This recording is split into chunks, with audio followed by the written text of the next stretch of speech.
Okay, so this is chapter 1, Anatomy Basics. We're going to cover organization of the body, major themes of anatomy and physiology, and then just like a general overview of anatomical terminology. So before we go any further, let's talk about what is anatomy and what is physiology. So anatomy is the study of structure, specifically the body. So anatomy is what makes physiology possible. Without anatomy, we don't have any physiology. We have to have a structure in order to have a function, which leads us into physiology, which is study of the function. Physiology provides meaning to anatomy. So without a function, there really isn't a purpose for the structure. So the two go hand in hand, and we study them together because you need function to have a purpose for structure, and you need structure to have a purpose for function. So there are numerous ways that we can examine the human body.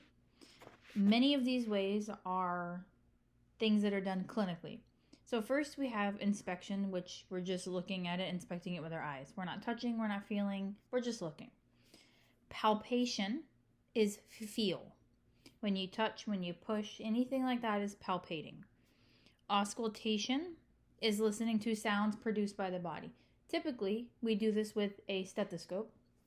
Percussion is when we tap on the body and we feel for things like resistance or any sound abnormalities. If something sounds hollow or full, we can also use percussion for testing to see if there's any tenderness in an area where there should not be. When we tap and things inside kind of move a little. Dissection, which it's obvious, you cut something open and you look at the insides of it. Typically in anatomy, we dissect things that are really, really close to human bodies, such as pigs, sheeps, or cadavers, which are actual dead human bodies.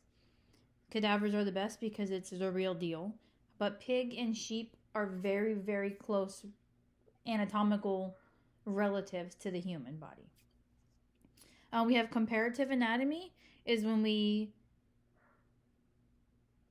look at different types of species and study their form and function and compare it with ours. A lot of this is done with things like monkeys, especially in clinical trials or medication trials, drug trials, especially in the past.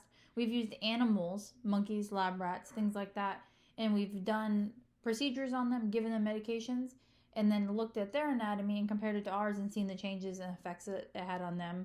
And then you kind of see like what would it do if we put it in the human body. So that is comparative anatomy. You're comparing the human body to a different species body. Exploratory surgery is just what it sounds like. You literally go in and explore during surgery. This happens a lot when we don't know what we're looking for. We don't know what's going on. So we have to go in and figure it out.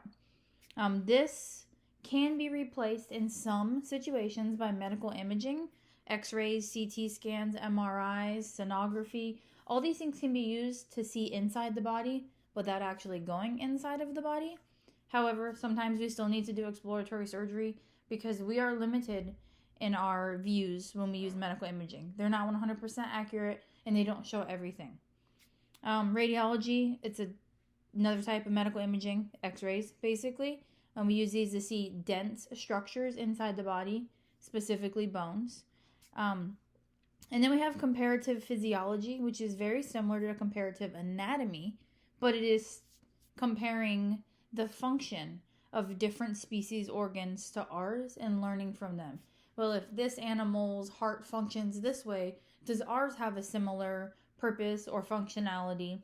Or if this animal's body reacts to this way, will ours do the same? So we study other things because you don't always want to study humans. If you need to cut somebody open to study it, we always can't just cut people open and look inside of them. So we use a comparative anatomy and physiology to learn a lot, especially way back when medicine was first starting and we first figured out how the body was working and that there were organs inside. A lot of comparative anatomy and physiology were used to figure out which parts did what and where they were.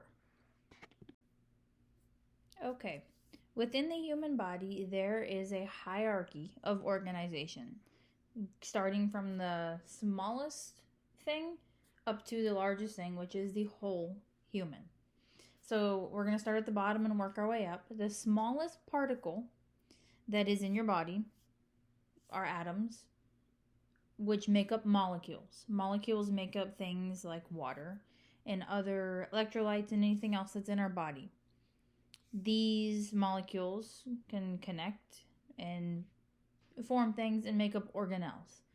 Organelles are parts of cells, the functioning parts of cells.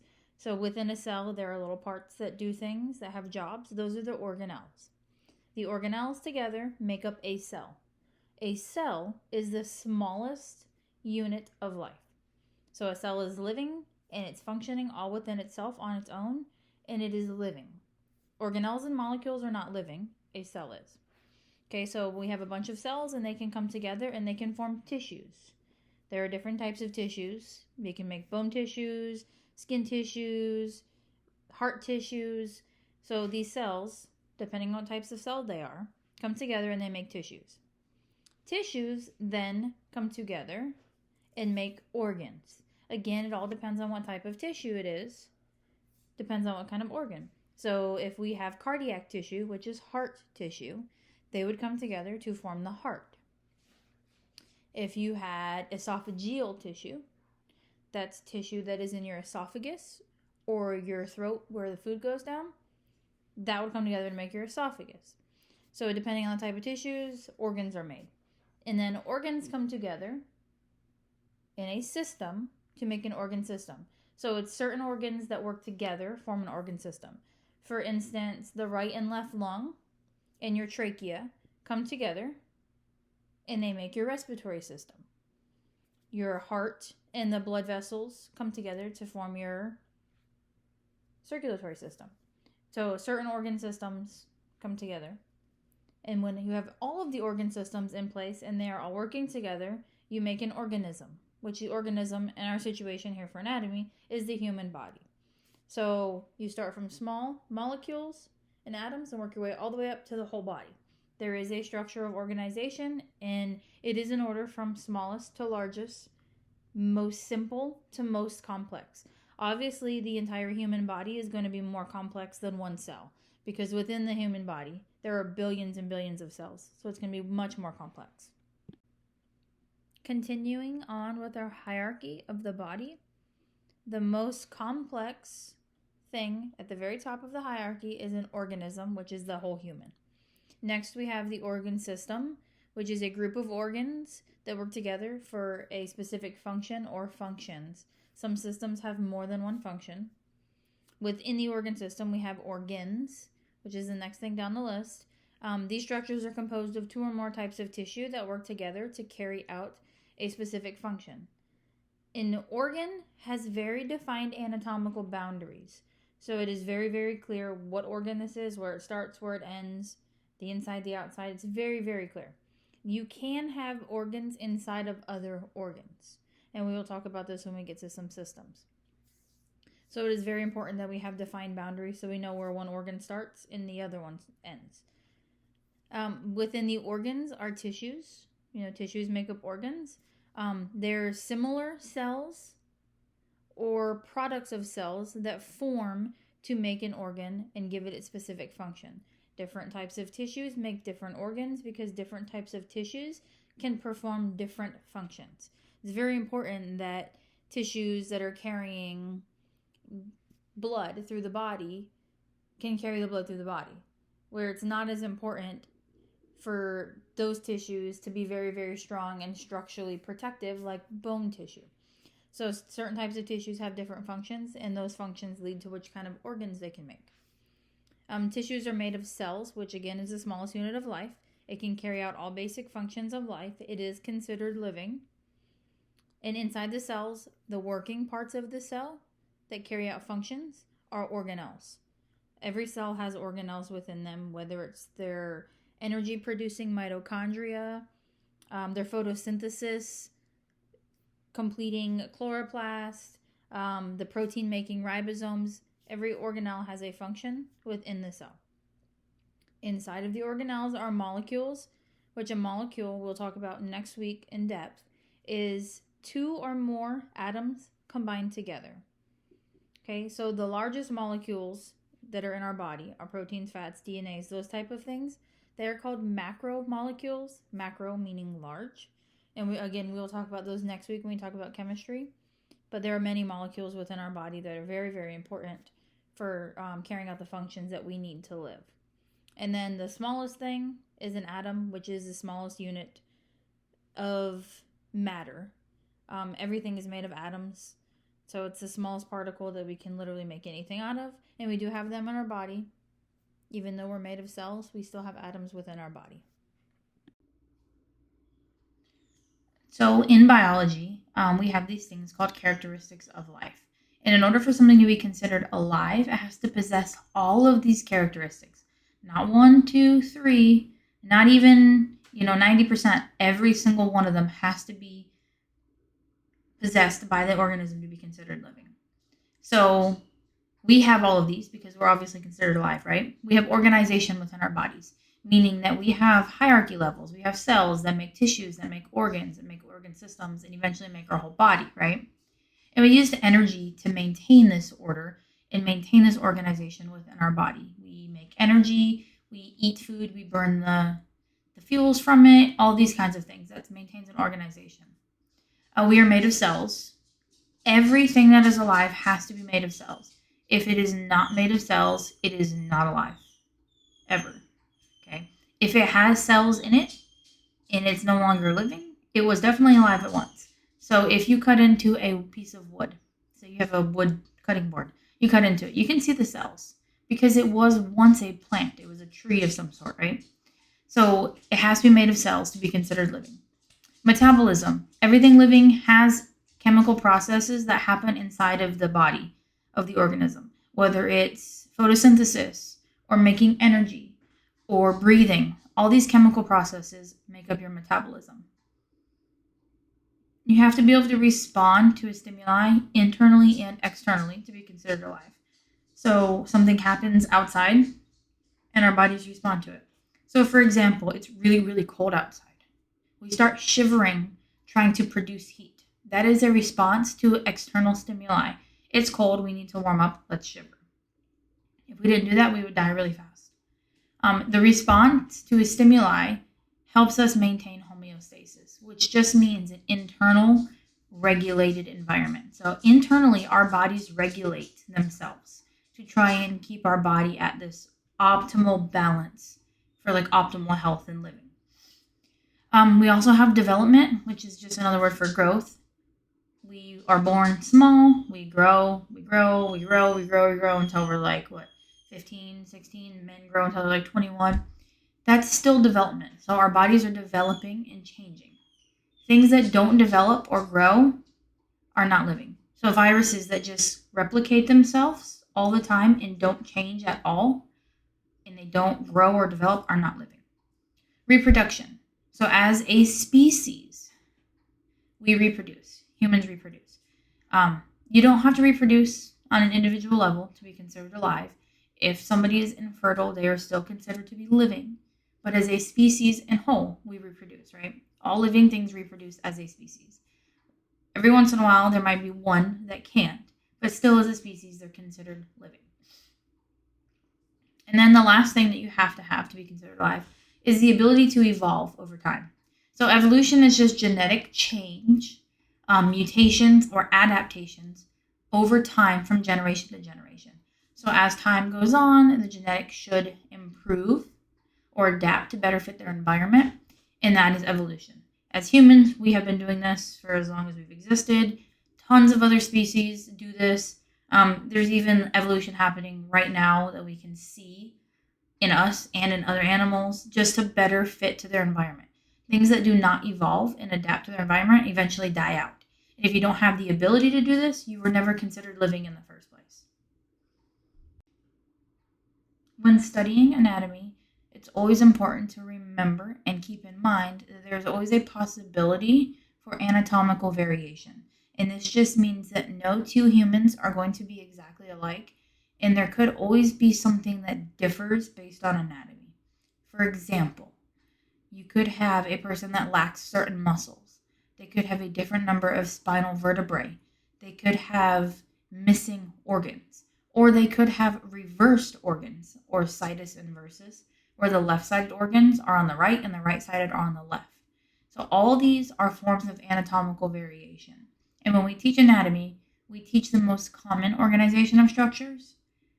And although that is what is considered normal, there is always a possibility of anatomical variation. So when caring for patients, just keep in mind, just because it's supposed to be that way or it's supposed to be in that area doesn't mean it's always going to be there.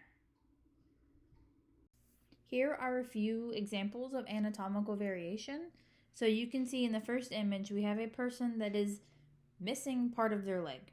So this person has had an above the knee amputation. We don't know why.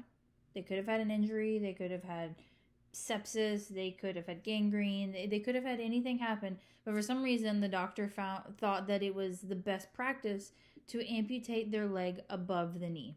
So this person's anatomy in their right leg is going to be different than what the books show, than what they should have. So when treating a patient like this or taking care of a patient like this, we need to be aware that they are missing majority of their right leg, all of the lower and the whole knee. So that's going to change a lot of things about this person. Then you have next to that a person that has their organs are shaped differently. There is the regular intestines, and there's a U-shaped intestine, a twisted intestine, and a V-shaped intestine. So it's very important to understand if our patients have different shaped intestines, because they could display things differently than a patient that has normal shaped intestines. So if a person is having pain in their intestines and we're not aware that their intestines are in a different place than they should be, we might mistake their pain for something else. So it's very important to be aware that, hey, their intestines are lower or they're higher or they're to the left, whatever it might be, to make sure that clinically we are understanding what the patient is telling us or what we are seeing. And then there is a heart that has had a bypass. So a bypass surgery is when they go in and they take veins from typically the legs and they place them in the heart to bypass arteries that are clogged and the blood can no longer flow through. So this person's heart that has had a bypass is going to look different from a heart that has not had one. They're going to have different arteries and in different places because the original ones don't work anymore. They're clogged. The blood can't flow. So we need to be aware that someone's had a bypass. And then this last picture is of an infant's hand that was born with syndactyly, which is when their fingers are not spaced out like they should be. They don't have 5 individual fingers. Some of them are fused, and the situation depends on the child. They could be 2 fingers fused, 3 fingers fused, 4, 5. They might only have 2 that are completely fused because the bones are fused. It just depends on the severity of the fusing. But these are all different types of anatomical variations that we need to be aware of when we are studying anatomy and we are taking care of people, because all these things can happen, and it's just important to be aware of, hey, I could end up having a patient come in that has a totally different situation than I am used to, and you have to be accepting of it and keep your mind open that it is very, very possible.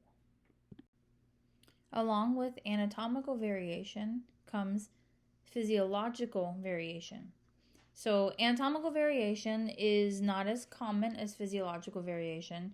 You're less likely to find somebody with an anatomical defect or an anatomical change than you are to find someone that has a change in the physiology.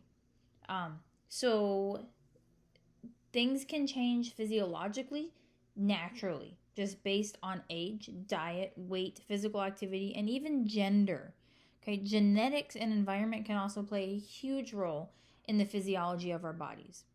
So we need to make sure that we are aware that somebody's physiology, meaning the function of an organ, could be different just based on their age or their weight or any other health issues or comorbidities that they might have.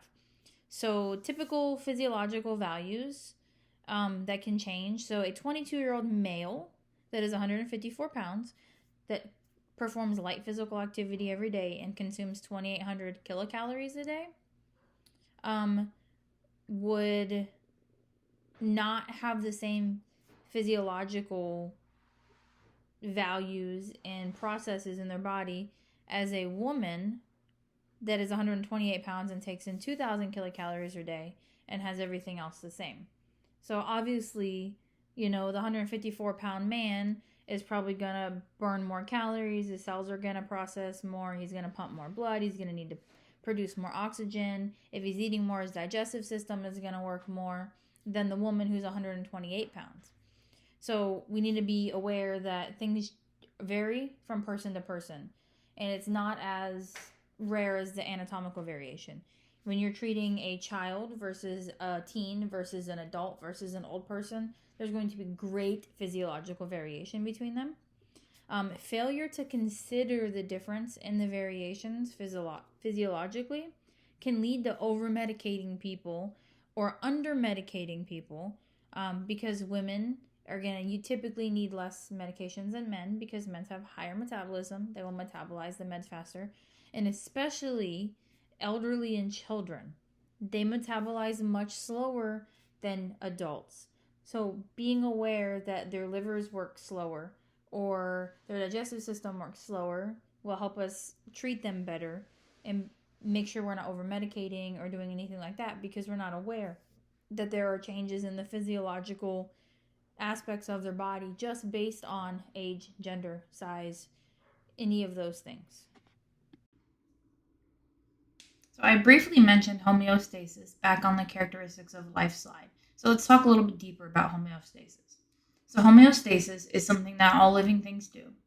And it's the ability for that species or that organism's body to detect change and activate any mechanisms that oppose it or correct it. So outside conditions or inside conditions change, and the body responds to it to go back to that normal balanced state. So when the body is in a balanced state and internal regulation is occurring properly, it's called dynamic equilibrium. That's when the body is nice and happy. It's an optimal internal environment. And these conditions have a normal value for a whole bunch of different things like blood work, vitals, and stuff like that. So as a human, because this is human anatomy, we're going to talk about humans, if you have a body temperature of 98.6, that is normal or optimal, right? If you have a fever of 104.5, your body's not maintaining homeostasis. Something is going on. So you're out of that normal range now, and you're not at dynamic equilibrium because your internal temperature is too high. So all these values are given a set range. And when you are in the set range for everything is when your body is considered to be at dynamic equilibrium. If you get outside of that set range, your body is going to try and correct it or fix it and maintain homeostasis by reverting back to that dynamic equilibrium. So this process is done through feedback mechanisms, and there's a negative feedback and a positive feedback. They both act on returning the body to homeostasis, just in different ways. The most common feedback mechanism in the body is negative feedback. And negative feedback is pretty simple. It's when the body tries to undo something. So it's a process that is activated by stimuli, and it's attempting to undo it. So one of the easiest things is blood sugar. So let's say you eat a piece of cake, right? Even if you're not diabetic, your blood sugar is going to go up because you ate glucose. So you eat sugar, and your blood sugar goes up. Your body is going to try and fix this or undo it by releasing insulin from your pancreas. Once the insulin is released and works and lowers your blood sugar back down, your body's going to stop releasing the insulin because it has undone the change, and now you're back at dynamic equilibrium where your blood sugar is nice and normal. So this is negative feedback. Once the goal has been achieved of restoring that equilibrium, whatever process was activated is shut off. So something changes in your body, we start this process, it corrects it, and now we stop the process. It doesn't keep going, it shuts off until it's needed again. So you won't release insulin again until you eat again. And then when your sugar goes up, it's going to trigger the insulin to be released. It'll lower the sugar back down. Insulin will shut off. That's negative feedback. So because negative feedback is a undoing and it's a turn on and then turn off when it's completed process, it takes some time. It's not immediate. So it's you turn the switch on and you have to wait for the process to occur. And it just occurs slowly over time. The less common feedback in our body is positive feedback. So positive feedback, instead of undoing something, it acts to amplify that change. So positive feedback, it's a change is sensed in the body, right? So your body has a change and your body activates this positive feedback. The positive feedback is made to amplify that original change.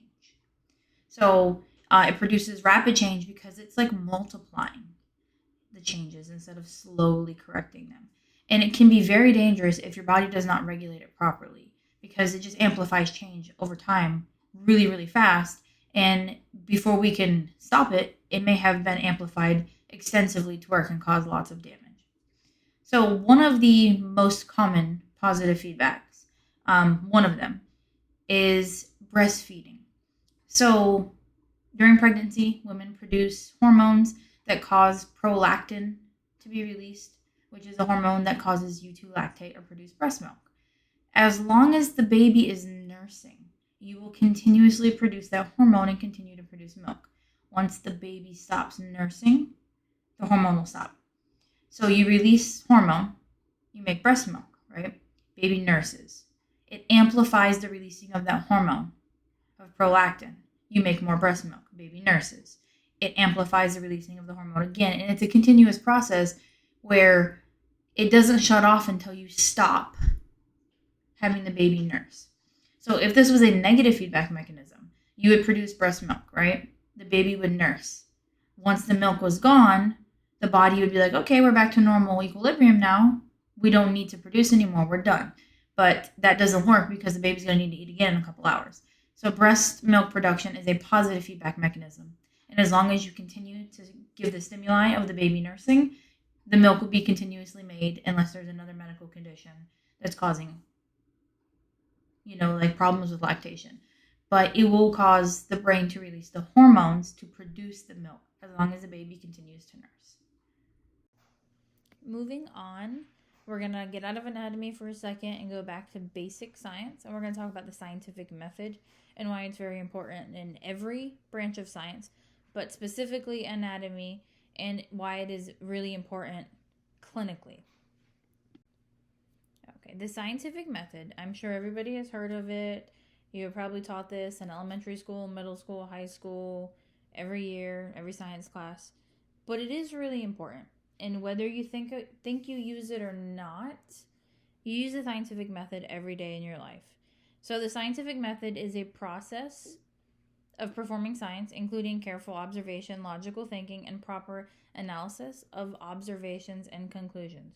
So basically, it's this process of looking at things, thinking about them, and analyzing them based on what you see or what you have figured out.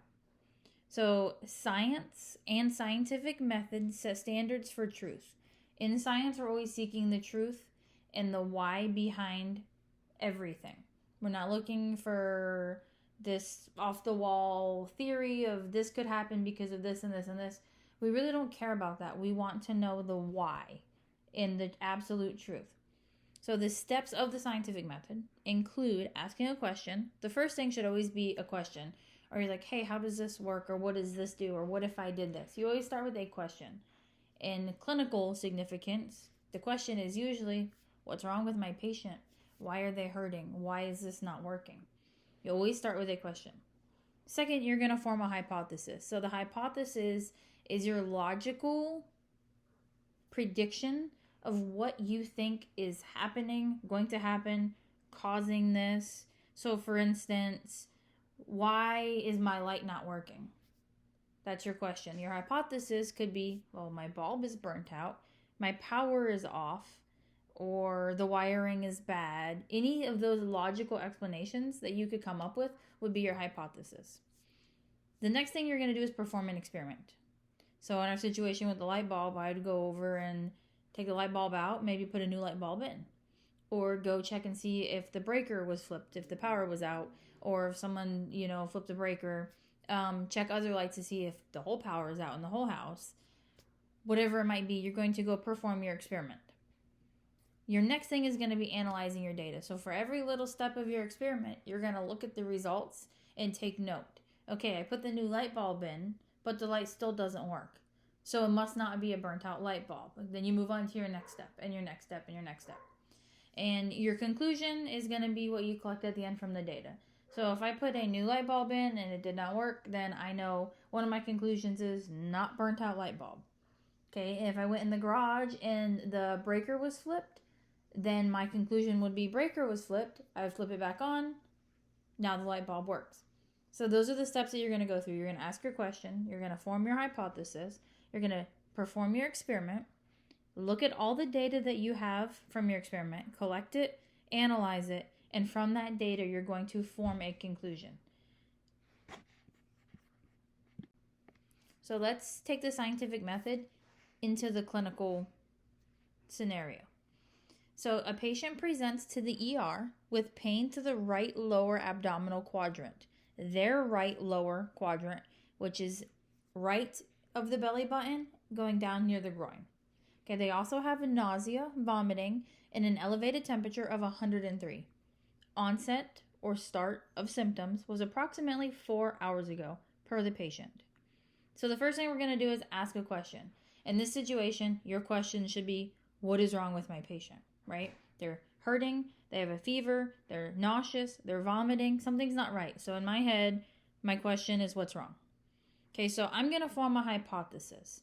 Remember, the hypothesis is an educated prediction. I'm not just bouncing thoughts off the walls and saying, oh, they probably broke their leg. No, I'm using my knowledge and my education to determine what I think is wrong with them. So in my head, I'm thinking right lower quadrant. Okay, this could be the appendix. This could be the colon. This could be a hernia. Okay, what is in that right lower quadrant that could be causing pain? I know there's an intestine down there. There's also hip bones. There's also abdominal muscles. Okay, there's a bunch of things down there that could be causing pain. So you're going to start asking yourself questions to form this hypothesis. Okay, if I know these organs are down there, what else causes nausea and vomiting? Okay, so does a hernia typically cause nausea and vomiting? No.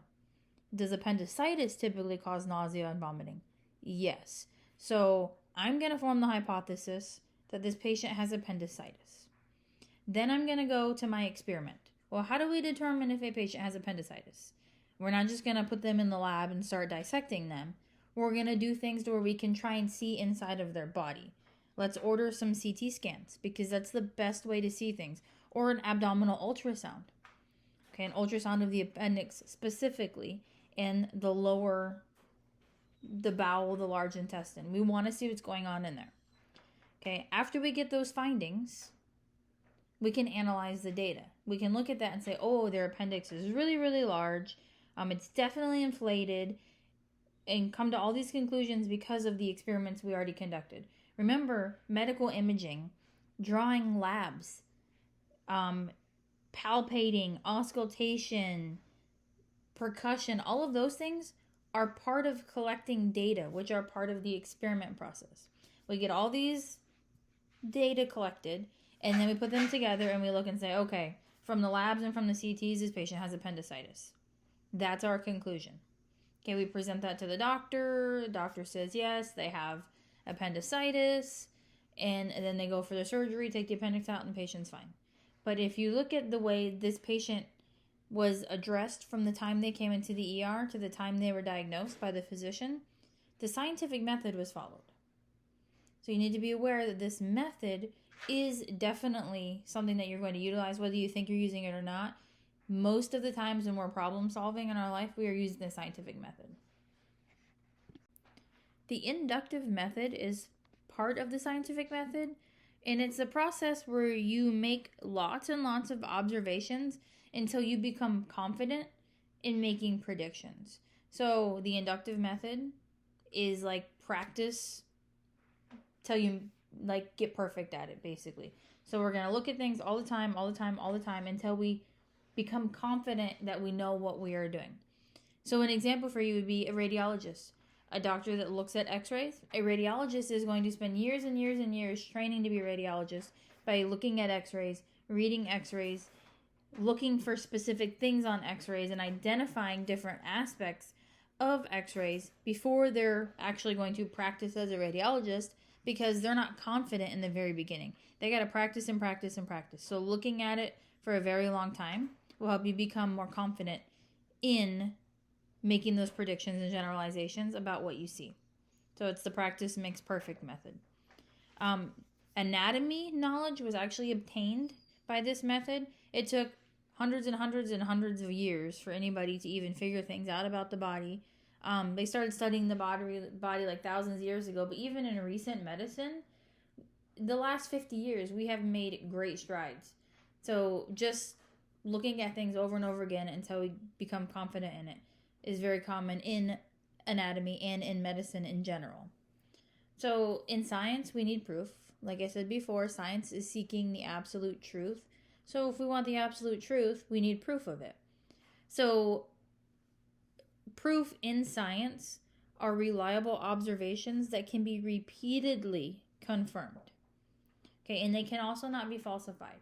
So let's talk about something that is completely, we know 100%, gravity. We know gravity exists. We know how it works. What goes up must come down, right? So every time we throw something up in the air, except for gas, gas has its own properties. But every time we throw something up in the air, I'm going to throw a shoe up in the air 100 times. It's going to fall every time. So I can reliably see that it's falling, and I can repeat it over and over and over and over again. This is proof in science, okay? It can also not be falsified by any credible observation. Credible is the key. People can go on the internet and claim that they falsified it, but you gotta be credible. And in order to be falsified, it also needs to be falsified repeatedly. So in science, all truth is tentative, meaning we need proof beyond a reasonable doubt. And if we find a new truth today, yesterday's truth is out the door, and tomorrow's truth can get rid of today's truth. Meaning science is always changing. We are always finding new things. We are always improving on our science. It's always getting better. So if we think today Pluto is a planet, tomorrow Pluto is not a planet. Things change because we found more information that disproves that it was a planet. So just be aware that science is always changing. Medicine is always changing. Anatomy is going to always change because we're going to find better ways or more descriptive ways to talk about things. Falsifiability is if we claim something is scientifically true, we must be able to specify what evidence it would take to prove it wrong. So in order to say something is 100% true, you have to be able to tell me this would prove it wrong. So that is falsifiability in science. Continuing on with the scientific method, we're going to talk about experimental design. There are many elements in designing your experiment. So first, you need to think about your sample size. When you're setting up an experiment, you need to think about how many people am I going to study on, or how many subjects am I going to do this experiment on. Next, you're going to have different groups. So you're going to have a treatment group. This is the group that gets the treatment. So if you are doing a trial on, does this cholesterol medication really work? The people that are actually getting the cholesterol medication are your treatment group. Okay, then we're going to compare them to a group that never got the cholesterol medication. That's going to be your control group. The control group doesn't receive any treatment, doesn't receive any changes. We don't do any experiment on them. We just kind of monitor them how they are. We don't touch them. We don't do anything. They're just there. They're the control. Okay, so then there are things like experimenter bias. So if the experimenter is biased on anything, likes this better than this, it can skew your results. So we don't want any skewed results in science. We want everything to be fact. If I am doing an experiment and I know that I'm taking a weight loss drug and I want to prove that it works, I could go cut my calories, I could go work out, I could go do any of that stuff.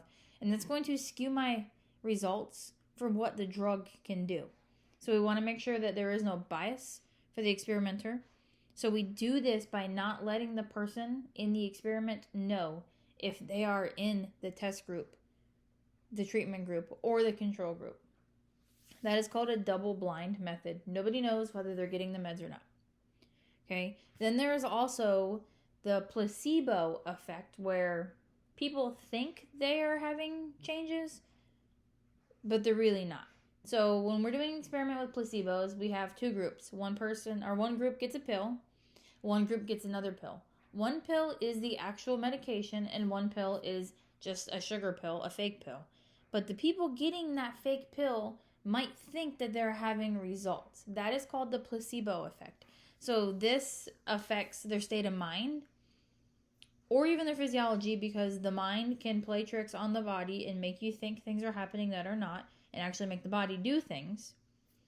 So this can be tested by giving the placebo to the group and seeing if they have any reaction or response to it. We can also use statistical tests to provide statements of probability whether the treatment was effective or not. So we can take surveys of everybody and take all this data and put it together statistically and figure out, well, does this work better than this, or does this work, or this doesn't, and so forth.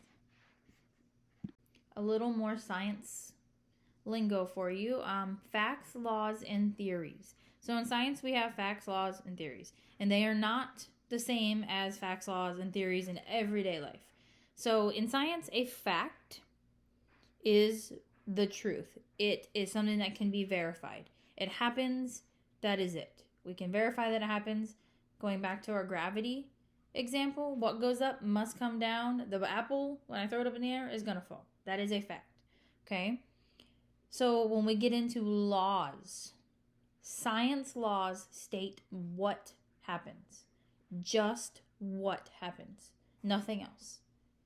Okay? The generalization about the way matter and energy behave results from inductive reasoning and repeated observations in written and verbal statements or mathematical formulas. They state what happens. 4 plus 4 equals 8. That is a statement of what. Doesn't tell you why 4 plus 4 equals 8, but it tells you it does. Okay, what goes up must come down. The law of gravity, it doesn't tell you why. It just says what goes up is going to come back down. So a law is just what happens. A theory, it's not this thought up little thing that is going on in your head that you think might happen. It's not what it is in everyday layman's terms. A scientific theory is an explanation of why something happens. Okay, so the law states what happens, and the theory states the why. Okay, so it's an explanatory statement or set of statements derived from facts, laws, and confirmed hypotheses. So these things have been tested and proved, and it is the why behind what's happening in our world. So this summarizes what we know, and it suggests directions for other studies. So remember, a law is what happens, and a theory is why. So some examples of laws and theories. The Big Bang Theory, not the TV show, although it's great, not the TV show. The Big Bang Theory is a theory that postulates that the universe began almost 14 billion years ago with a massive expansion event, or a Big Bang. Okay? At this time, the universe was really, really small, and then suddenly, bang, and now it's huge. This offers an explanation of how the universe was created, or why the universe exists. An explanation. Okay? That is a theory. The law of motion, or Newton's first law, it states an object at rest remains at rest, and an object at motion remains in motion unless acted on or acted upon by an outside force. So this just tells you that something that's moving is going to keep moving until it hits something else. Or something that's not moving is not going to move until something else hits it. Doesn't tell you why. It just tells you this thing's not going to move until you hit it, and this thing's going to keep moving until you stop it. Doesn't tell you why, just what. So that's the difference between theories and laws. When studying anatomy, we look at the inside of the human body, but we can't just open up a human body and start playing around inside of it. So we can see the inside of the body through medical imaging, which is helpful in education, research, and healthcare. So we have different types of medical imaging that are used for different structures, different views, and different suspected injuries or illnesses. Starting with the least detailed image, we're going to start with X-ray. So X-rays are the easiest to get and probably the least detailed image that you can use to see inside the human body. They use electromagnetic radiation to reflect light off dense structures inside the body. And usually the dense structures that you see are bones or anything metal inside. It's really not good for showing skin, soft tissues, or organs, but it does really, really well at showing bones. So typically we use X-rays to diagnose fractures, injuries to bones, check growth of bones and things like that. Check placement for implants or plates that may have been put in during surgery, like if you broke your leg and now you have like a plate holding the bone together. X-rays are great for identifying those things. And they're fairly quick and minimally invasive. Like you don't have to poke and prod at anybody to get them. I'm sure everybody in here has had an X-ray. So they're really easy, quick, and they show bones very well. Moving up one level from X-ray, we have computed tomography, or CT, or a CAT scan. So these are more detailed than an X-ray, and they show organs a lot better than an X-ray. So these are used to highlight bones, vessels, and soft tissues of organs. Most commonly, they are used to see organs, abdominal organs, inside the brain, things like that. If you go to the hospital and you're having severe abdominal pain, they're going to give you a CT scan. So you can do a CT scan just normally, or you can do a CT scan with dye, which dye is great because you put dye in an IV and it lights up all the vessels, or you can have somebody drink it or eat it in food, ingest it, and it lights up all of the GI tract. So it helps see, it just illuminates things a lot better. So if the kidneys are strong enough to handle dye, a CT with dye is way more detailed than one without dye. But either one show most organs pretty well, and you can get an idea if something is ruptured, inflamed, swollen, or anything like that. All right, moving up, we have MRIs, or magnetic resonance imaging. So MRIs are great at showing soft tissue injuries of ligaments and tendons and muscles. They show really detailed images of these things, but the downfall with MRIs is they use magnetism. So if you have something in your body that is magnetic, that could be pulled out by this gigantic magnet machine that you have to go inside of, you can't have an MRI. So people that have certain types of implants, like hip replacements or knee replacements that are older before we started using titanium, or someone that has like a port or a pacemaker, a lot of times they can't go into MRI machines because it's not safe. They'd have to do CT instead. But an MRI is much more detailed. They're usually used to diagnose torn shoulder muscles, torn ACLs or ligaments in the knee, meniscus tears of the knee. They're really, really good at diagnosing those soft tissue injuries. And then we have sonography or ultrasound. This one is one of my favorites because it's one of the ones that you can see in real time and you can see live movement. So when you take an X-ray or a CT or an MRI, it's a still image. A sonogram is live, and as long as you stay on the body part that you're looking at, you can see it moving in real time. So one of the most common ways people use ultrasound is to look at unborn babies, right? You can get anatomy scans of babies. You can see the gender of the baby. You can see a whole facial profile of the baby, as you can see in this picture. But we also use them to look at organs, to check emptying of bladder, to check beating of the heart, and if the valves and chambers are working properly in the heart. So you can literally watch a heartbeat on an ultrasound and see it squeeze the blood.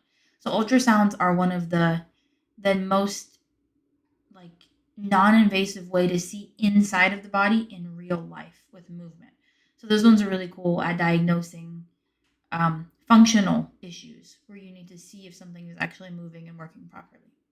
And sonography is minimally invasive. It's literally put some gel on the area and then you use a little wand to go over it. It doesn't hurt. It's fast. It's easy. It's I think sonography is pretty cool because of the live feature. And the last type of imaging we're going to talk about are PET scans. So PET scans are usually used for cancer diagnosis or tracking. So you can give a dye to a person and it will light up the most active cells in the body. And a brief rundown on cancer, since I know we haven't talked about cells yet. Cancer is over mitosis or over copying of cells. So the cell cycle becomes out of control and the cells just duplicate and duplicate and duplicate, making tumors. So cancerous cells are very, very active at replicating themselves, right? So if we do a PET scan and it lights up these areas of the body that should not be active while you're laying on a table, then it's possible that it's cancer. So typically, PET scans are done to check remission and progress for cancer treatment. So if somebody's been on chemo, they do a PET scan routinely, like every 6 weeks or however many months the doctor thinks they need to do it, and they check to see if the active areas are becoming smaller over time. So if you look at these images, you can see how things completely light up. It lights up like a Christmas tree with PET scans if it's very active areas. So only parts of your body that should be active if you're laying on a table are just the basic cellular processes. And if you have, in this first image, this area down here is like a bladder or a prostate area down here in like the pelvic region on the first image, that should not be lit up at this point. So that's probably like a red flag for prostate or bladder cancer of some sort.